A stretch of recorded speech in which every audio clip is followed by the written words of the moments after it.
Hey Hollywood Lifers, it's Andy, and I'm here with the one and only Taylor Armstrong from the Real Housewives of Beverly Hills. Welcome. Nice to meet you. Thank you for coming. I know I'm not the Andy that you're used to talking to. Exactly, you're not, but you know what?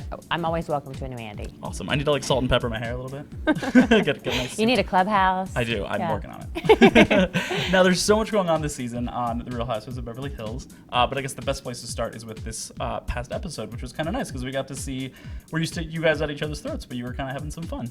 Yeah, you know, the one thing about this group, we've all been through so much together, especially the original six of us, between Camille going through her divorce and then everything that happened in my life. We have developed kind of a family kinship, and we do fight, we get along, and then we don't get along, but at the end of the day, we do know how to have some fun. So always good. From like the golf cart racing to the whole mudroom scene, I love love seeing us just playing for a change and not being so heavy all the time. Of course. But there is obviously some heavy things to look forward to this season. Who are we going to kind of see you sort of butting heads with the most? Well, as you saw in the last episode, Brandi and I still have some things to sort out, and it's been rough for us from the beginning. And I'd like to see our relationship changing. I don't know if it will, and you'll have to stay tuned. But it was a really long, tough year for me in my life in general, and I had a myriad of emotions that were going on. And I think at times my reactions to things are much different than my typical personality, just based on where I was in my own life and not coping as well as I wish I would have. Yeah. How would you say you are now? If you could sort of, I know it's hard to summarize, but sort of, how's Taylor Armstrong? I'm much better now. I mean, it's definitely still an ups and downs kind of thing, but during the season, you're going to see some struggles from me and see what it's like to recover from tragedy and from a pretty stressful situation. But I really wanted people to see that it is possible, and Kennedy's doing beautifully, which is the greatest gift in my life, and I'm happy now, and so onward and upward, day in and day out. That's good. Now, speaking of sort of you being a little more happy now, I understand you were in a relationship. I am in a relationship, and I'm happy, and he's a wonderful role model for Kennedy, and I'm really thankful. Yeah. Now, is that something that you would consider putting on camera, or do you think that's sort of going to be more kept to yourself?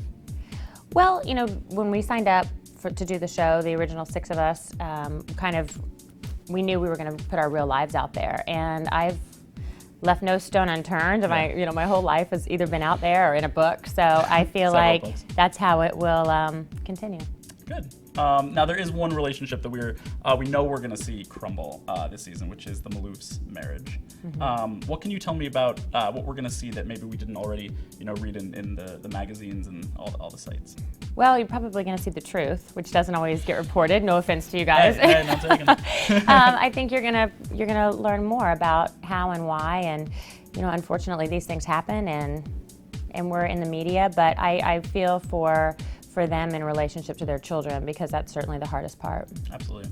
Now, speaking of children, you said Kennedy is doing well? She's doing fantastic. Awesome. She's really funny, and she's come into this big personality of hers at 6, and I'm getting daily text of Christmas list and just reminders. I think anytime she can get an adult to text me, whether it's her grandma or grandpa. Yeah. So she's not texting. No, but today I was sitting at lunch just now, and she's having my mom text and just remind me of all the Christmas gifts she wants. I think she thinks like New York is the shopping mecca, so I should be just coming home with truckloads. Because they don't do any shopping in Beverly Hills. No, absolutely not. None at all. What are some of the things she's asking for, if you don't mind me asking? She's a little American Girl doll obsessed right now. So I think that's kind of the age, 6, 7 years old. So but I think it's hysterical that she thinks I would, these are big items that I would be just coming back on the plane with, we do have American Girl doll in LA, so. Yeah. Hey, I was into the American Girls when I was 6. I'm certain that you were. Addie was my favorite. Her story was heartbreaking. I love it. Now, speaking of heartbreaking, in my opinion, there was a moment earlier this season, at David Foster's party, where you were silenced. You wanted to sing. Yeah. And you were not given the chance to sing. I wanted to know if you would like to take the chance to sing with me now. Oh my gosh, what would we sing? Well, what was the song you were? Was it Amazing Grace? Was it Amazing Grace? I don't know. I have to say that was a night that I probably should have just stayed home. I was really going through some dark days in that time, and it wasn't a good time for me to be making new friends, and I was just kind of a bitch that night, and it wasn't about them, it was just all about me, and I was Grumpy Spice for quite some time. Ooh, I like that. Grumpy Spice. Well, you know, there is no better way to get out of your hole than to sing. All right, here we go. Couple bars. All right. You better sing loud. Let's do it.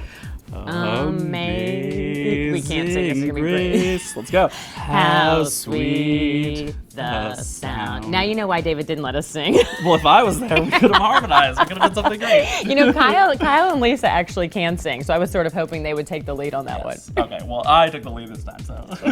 Thank you for that. Awesome. Taylor Armstrong, thank you so much for coming and singing with me today. Thank you for having me. You can follow Taylor on Twitter at Taylor Armstrong for more updates on your life. And you can like our video and subscribe for more here at HollywoodLife.com.